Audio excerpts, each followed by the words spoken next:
आज मैं आपके साथ में शेयर कर रही हूँ चकली की रेसिपी, जिसको आप है ना साल भर स्टोर करके रख सकते हो और जब मन चाहे तब आप उपवास में ना इसको तल सकते हो, क्योंकि उपवास की चकली है ये। और बहुत ही कम मसाले में ये जो चकली है ना बनकर तैयार हो जाती है, क्योंकि उपवास के लिए बनाई है खास कर तो आप आराम से इस चकली को ना बना सकते हो और साल भर ना स्टोर करके रख सकते हो। तो चलिए इजी पिची रेसिपी बनाने के लिए शुरुआत करते हैं।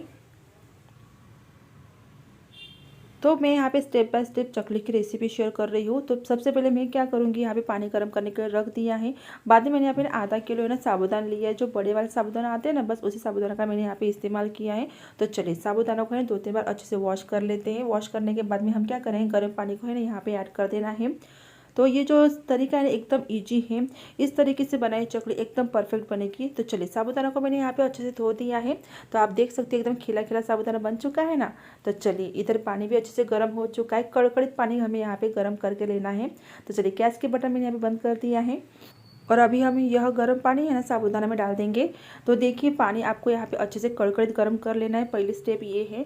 और पानी को आप यहाँ पे थोड़ा थोड़ा डालना है। तो मैं आगे बताती हूँ कि हमें यहाँ पे पानी कितना डालना है।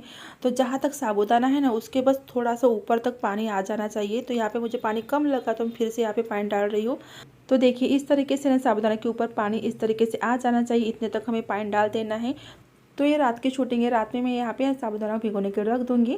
तो चलिए अब ये सुबह की शूटिंग है, करीबन 9 बज चुके हैं।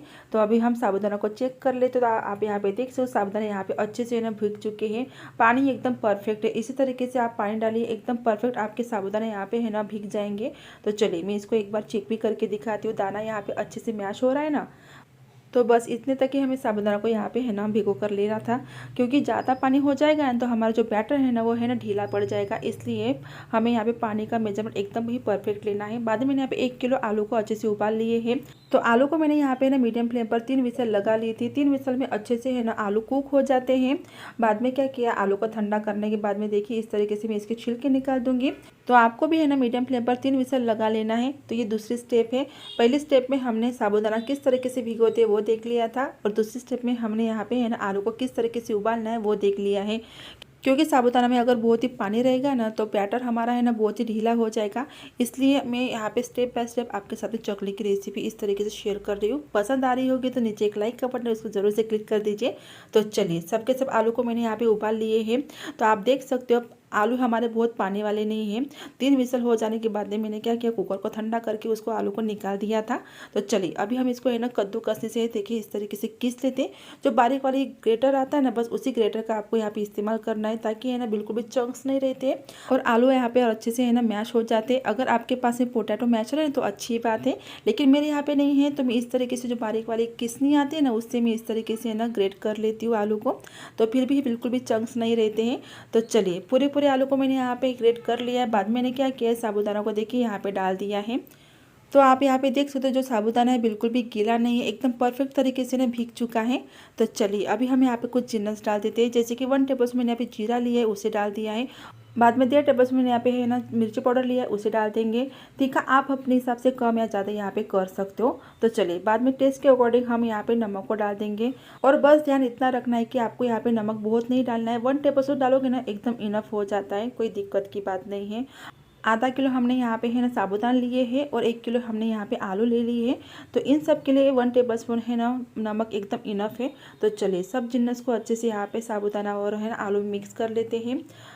तो हमारे जो बैटर है चकले का बनकर तैयार हो चुका है। तो अभी हम इसकी चकलियाँ बनाने के लिए शुरुआत करते हैं। तो मेरे पास में देखिए इस तरीके से है ना चकले के लिए साँचा है। बहुत पुराना साँचा है लेकिन बहुत ही काम में आ जाता है। तो मुझे इससे है ना चकली पाड़ना बहुत ही अच्छा लगता है। चकली या कोई भी सेव वगैरह पाड़ती हूँ तो मैं इसी से पाड़ती हूँ, बहुत ही अच्छे से बन जाते हैं। तो चलिए साँचे के अंदर थोड़ा थोड़ा बैटर डाल देंगे। और आप यहाँ पे देख सकते हो जो हमारा बैटर बना ना एकदम परफेक्ट बना है। तो चलिए मैंने यहाँ पे साँचे के अंदर बैटर को डाल दिया है और अभी हम इसकी चकली बनाने के लिए शुरुआत कर लेते हैं। तो देखिए मैंने यहाँ पे एक पॉलीथीन शीट डाल दिया है। पॉलीथीन शीट के ऊपर हमें यहाँ पे चकलियों को है ना पाड़ लेना है। तो सिंपल तरीके से चकली पाड़ी जाती है। तो देखिए ध्यान बस इतना रखना है कि जो ये वेड़े हैं ना बहुत पास पास में नहीं लेना है, बहुत चिपका चिपका कर आप हमें यहाँ पे इसके वेड़े नहीं लेने हैं। थोड़े दूर दूर में लीजिए, ताकि ऑयल में जाने के बाद में है ना ये तल कर है ना साइज़ बड़ा हो जाता है ना, तो उनको प्रॉपर तरीके से जगह चाहिए। तो देखिए मैंने पूरी पूरी चकली बनाकर तैयार कर ली है। और आप यहाँ पे देख सकते हो इसके जो वेड़े हैं ना, मैंने बहुत चिपका चिपका कर नहीं लिए हैं, थोड़े है ना खुले खुले मैंने इसके है ना चकलियाँ पाड़ कर तैयार कर ली है। तो चलिए 2 दिन के बाद में की शूटिंग है, अच्छे से प्रॉपर तरीके से हमें इसको धूप में है ना सूखा लेना है। तो चलिए मैंने यहाँ पे अच्छे चकलियों को धूप में है ना सुखा लिया है और अभी हम इसको है ना तल लेते हैं। तो तलने के लिए ऑयल भी प्रॉपर तरीके से गर्म हो जाना चाहिए। तो चलिए ऑयल को चेक कर लेते हैं। तो छोटा सा चकले का टुकड़ा मैंने ऑयल में डाल दिया है।